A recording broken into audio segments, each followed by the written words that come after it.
19h, merci de nous rejoindre sur Al24 News. Madame, monsieur, bonsoir. À la une de l'actualité. Situation au Niger, le CNSP annonce être ouvert au dialogue et promet une transition de 3 ans maximum.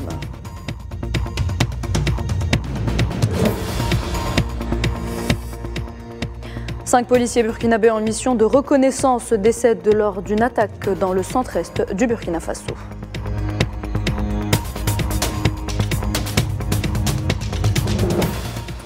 L'armée russe annonce avoir déjoué une attaque de drones ukrainiens sur Moscou et sa région au moment où Kiev s'apprête à recevoir une livraison de F-16 des Pays-Bas et du Danemark.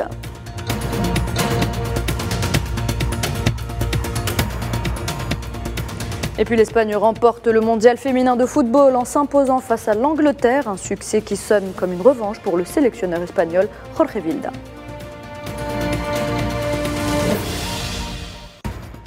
Bienvenue à toutes et à tous si vous nous rejoignez. Alors qu'une intervention militaire ouest-africaine plane toujours sur le Niger, le CNSP annonce être ouvert au dialogue et promet une transition de 3 ans maximum. Hier soir, lors d'un discours télévisé, le nouvel homme fort du pays, le général Abdourahmane Tiani, qui a renversé le président élu Mohamed Bazoum lors d'un coup d'État le 26 juillet dernier, a esquissé un premier calendrier de transition. Mohamed Wali Ben Chaban pour les détails.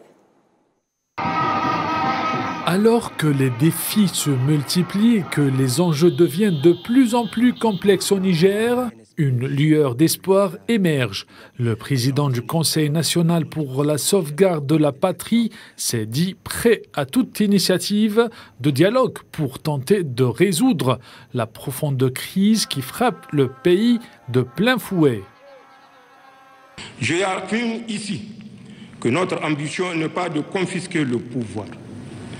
Je réaffirme aussi notre disponibilité à tout dialogue pour autant qu'il tienne compte des orientations voulues par le peuple nigérien, fier et résilient.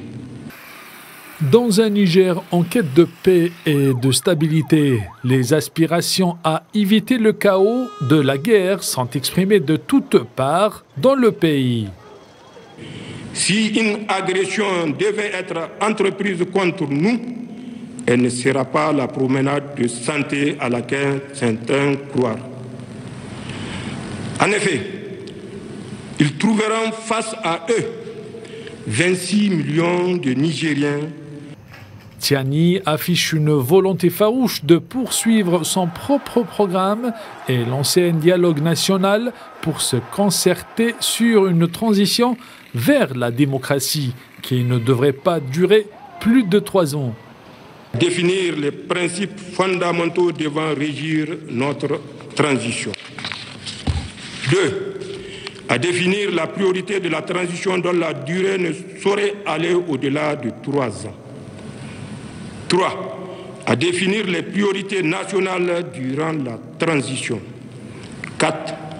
À appeler les valeurs fondamentales devant guider la refondation de la République. Les différences ne peuvent être résolues que par la voie de dialogue et la diplomatie pour le rétablissement de l'ordre constitutionnel. C'est ce qu'a d'ailleurs plaidé l'Algérie depuis le coup d'État qui avait renversé le président élu Mohamed Bazoum. Alors cet agenda en a ravi plus d'un, ils étaient plusieurs milliers à manifester cet après-midi à Niamey en soutien au régime militaire et à l'annonce faite samedi soir, comme lors de chaque manifestation favorable au nouveau régime, de nombreux slogans hostiles à la France et aux décisions de la communauté économique des États d'Afrique de l'Ouest étaient scandés ou affichés sur des pancartes.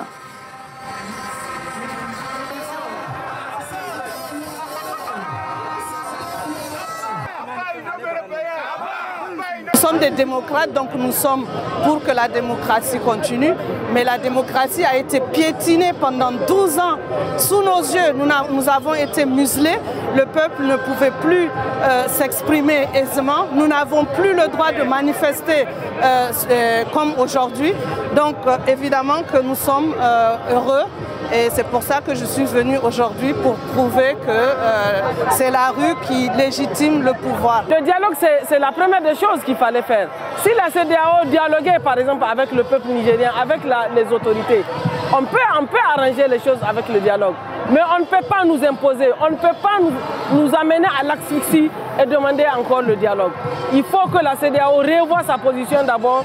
Nous faisons partie intégrante de la CEDEAO parce que nous faisons partie des pays membres de la CEDEAO, fondateurs de la CEDEAO avec le président Kounté.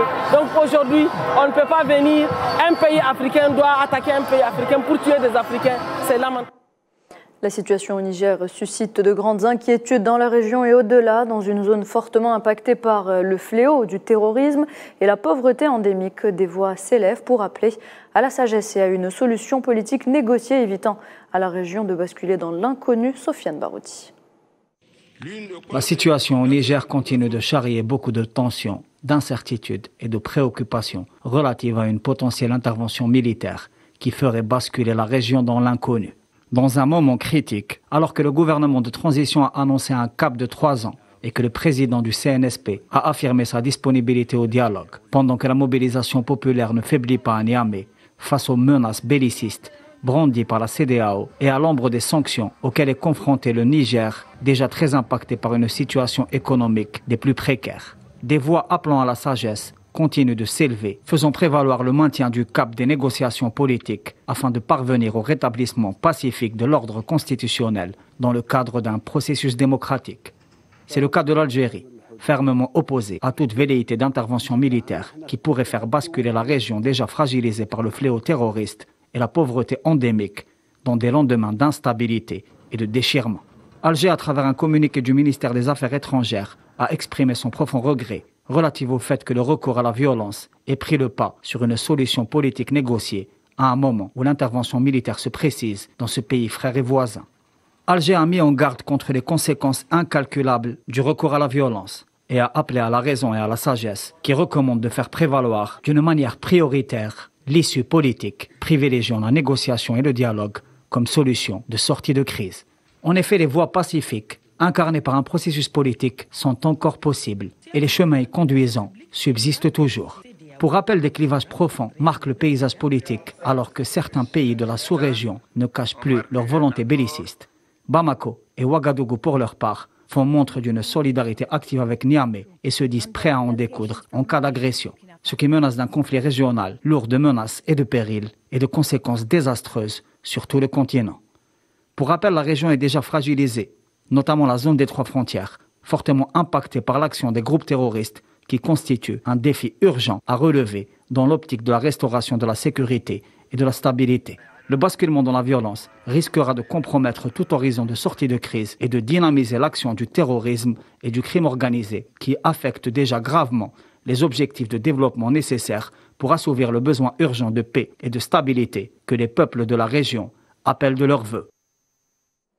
Voilà donc concernant la situation au Niger. On reste sur le continent. 5 policiers burkinabés en mission de reconnaissance ont été tués hier samedi lors d'une attaque dans le centre-est du Burkina Faso, selon l'état-major, qui indique également qu'au moins 40 terroristes sont morts dans la riposte des forces de l'ordre.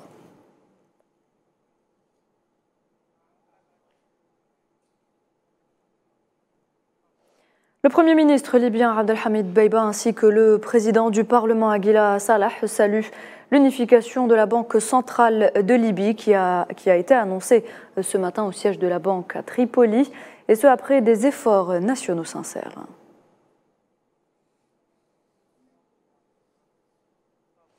En Gambie, le président Adama Barrow a suspendu jusqu'à la fin de l'année les déplacements à l'étranger pour lui et tous ses ministres afin de résorber les dépenses publiques. Une décision annoncée par communiqué. Les réunions où les participations de la Gambie est obligatoire et les voyages à l'étranger entièrement financés par des sources externes sont exemptés de cette décision sous réserve d'une autorisation du président ou d'un fonctionnaire autorisé. Et le Zimbabwe se dirige vers les 2e élections libres de son histoire dans un contexte économique compliqué, agrémenté de graves problèmes sociaux. Parmi les 6 millions d'électeurs appelés aux urnes le 23 août prochain, une grande majorité s'attache à Dieu et prie pour le retour à la paix. Naliman Sekar. Dimanche, jour du Seigneur au Zimbabwe, pays à forte majorité chrétienne. Les habitants se rendent à l'église pour prier pour la paix, alors que les élections générales approchent dans ce pays d'Afrique australe. C'est également le cas de Milton Maori, un fidèle de la cathédrale Mbare Gospel Fire dont le leader de l'opposition, Nelson Chamisa, faisait partie. Nous prions simplement pour la paix dans notre nation. Le point le plus important de notre prière, la paix doit prévaloir dans notre nation. C'est dans un climat marqué par les tensions, les problèmes sociaux et une importante crise économique que plus de 6 millions d'électeurs sont appelés aux urnes pour élire leur président, leur parlement, ainsi que leurs conseillers locaux. Les deux principaux candidats sont les mêmes que lors des élections de 2018, à savoir le président sortant Emmerson Mnangagwa et Nelson Chamisa, un avocat et pasteur de 45 ans qui dirige le plus grand parti d'opposition du pays. De nombreux analystes s'attendent à ce que le scrutin se déroule dans un climat agité, tant en raison des craintes de répression et de fraude que des niveaux de plus en plus élevés d'hyperinflation, de pauvreté et de chômage. On ne sera pas à l'abri tant que la pauvreté n'aura pas disparu, car la pauvreté est l'un des fléaux qui affectent notre peuple, non seulement en Afrique, mais aussi ici, à Mbare. Nous avons besoin de plus d'emplois. C'est ce dont nous avons besoin, d'emplois. Le Zimbabwe a une longue histoire d'élections contestées et entachées de violence, et certains craignent une répétition du scénario de 2018, lorsque l'armée a ouvert le feu sur des manifestants de l'opposition, tuant 6 personnes. Et nous l'évoquions en titre, l'armée russe dit avoir déjoué ce matin une attaque de drones ukrainiens visant les régions de Koursk et de Rostov qui bordent l'Ukraine. Le ministère russe de la Défense a notamment déclaré qu'il avait bloqué un drone ukrainien dans la région de Moscou, le forçant à s'écraser dans une zone non peuplée. Et le Premier ministre néerlandais Mark Rutte a officialisé ce dimanche la livraison de F-16 néerlandais à l'Ukraine, une annonce qui intervient au lendemain de la visite surprise de Volodymyr Zelensky sur une base de l'armée de l'air néerlandaise au sud des Pays-Bas et 2 jours après le feu vert des États-Unis à la livraison par les Pays-Bas et le Danemark de ces appareils de conception américaine à Kiev.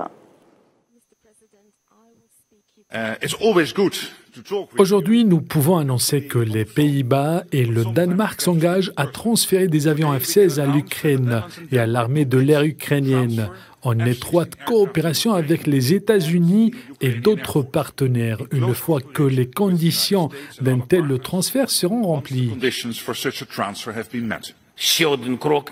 Les F-16 sont un pas de plus vers l'amélioration du bouclier de défense aérienne de l'Ukraine, des avions qui seront utilisés pour éloigner le plus possible les Russes des villes et villages ukrainiens. Avec Mark, nous avons convenu d'un certain nombre de F-16 qui seront transférés en Ukraine après la formation des pilotes et des ingénieurs.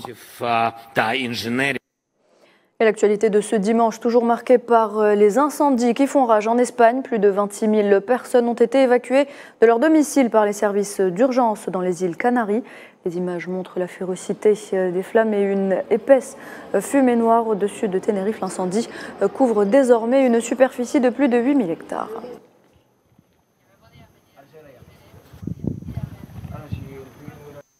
Et le Canada est également à la merci des flammes. Les incendies de forêt en Colombie-Britannique ont redoublé d'intensité, conduisant à l'évacuation de 35 000 personnes par les autorités qui ont décrété samedi l'état d'urgence.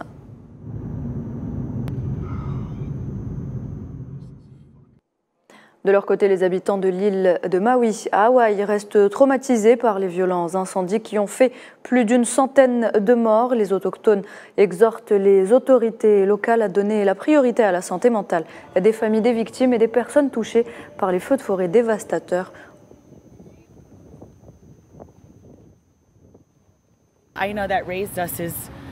Je m'attends à une tempête qui déversera beaucoup de pluie. Je suis consciente que ce ne sera pas un ouragan, ce sera une tempête tropicale. Et encore une fois, je m'inquiète juste des inondations et de la vie des gens, principalement.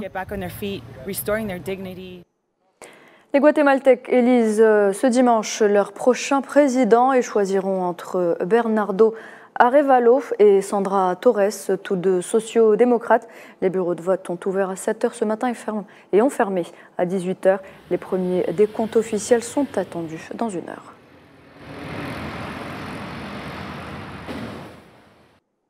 Élection en Équateur cette fois-ci. Les sondages annoncent la candidate Luisa González en tête des votes sur fond de violence et de narcotrafic. González qui appelle les autorités à attirer l'attention sur les migrants à l'étranger qui ne peuvent pas voter.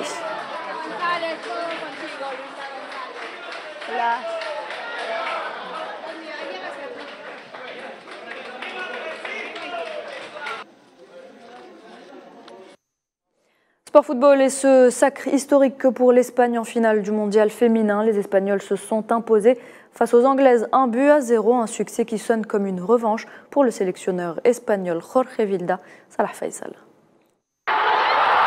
La fiesta, la joie et les célébrations de ce 20 août 2023 sont espagnoles.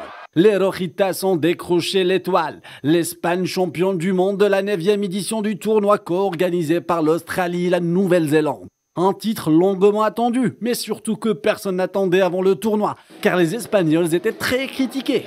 Les outsiders ont eu les armes et l'âme pour embrasser le trophée mondial. Elles sont passées de la fragilité à une force inébranlable. Au final, la gloire et une finale inédite face à l'Angleterre de Sarina Wiegman à Sydney devant près de 76 000 supporters des deux camps et de badauds curieux. Les Espagnols ont dominé. Les Rojitas ont dansé le flamenco. Des notes jouées par Aitana Bonmati, Alba Rodondo, Mariona Caldenti et Jenny Hermoso. Pourtant, le début était plutôt en faveur des Lyon. Le tir de Lauren Hamp aurait pu changer le cours du match, mais le ballon de l'Anglaise s'est écrasé sur la barre transversale au quart d'heure de jeu. Un seul but a suffi aux Espagnols pour soulever le trophée. L'héroïne a de nouveau été Olga Carmona. Après avoir inscrit le but de la qualification face à la Suède en demi-finale, la Madrilène devient éternelle. La légende Olga inscrit à la 29e minute le but le plus important de sa carrière et celui de la Roja.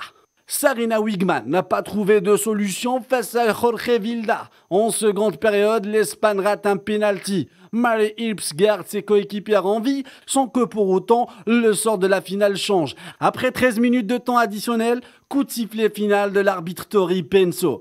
Tristesse et visage fermé côté anglais, Sarina Wiegman a perdu sa 2e finale après celle de 2019. Bien sûr, c'est très décevant, c'est ce que j'avais dit après match. Bien sûr, tout le monde était très déçu que nous n'ayons pas gagné.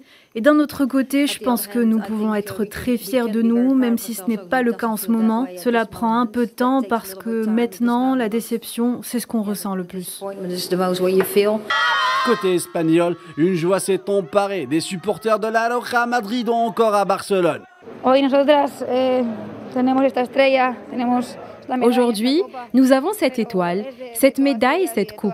Mais c'est pour eux tous ceux qui se sont battus pour plus d'égalité et pour nous amener à un meilleur endroit. Nous aimerions pouvoir apporter notre contribution pour être des modèles pour toutes ces filles et tous ces garçons. Très émouvant d'avoir réalisé quelque chose d'aussi extraordinaire. Aitana Bonmati a été élue meilleure joueuse du mondial. L'Espagne termine avec la meilleure attaque, 18 buts inscrits en 7 matchs et devient la 5e nation à gagner le trophée. Et c'est la fin de cette édition. Merci de l'avoir suivi. Très bonne soirée et à demain.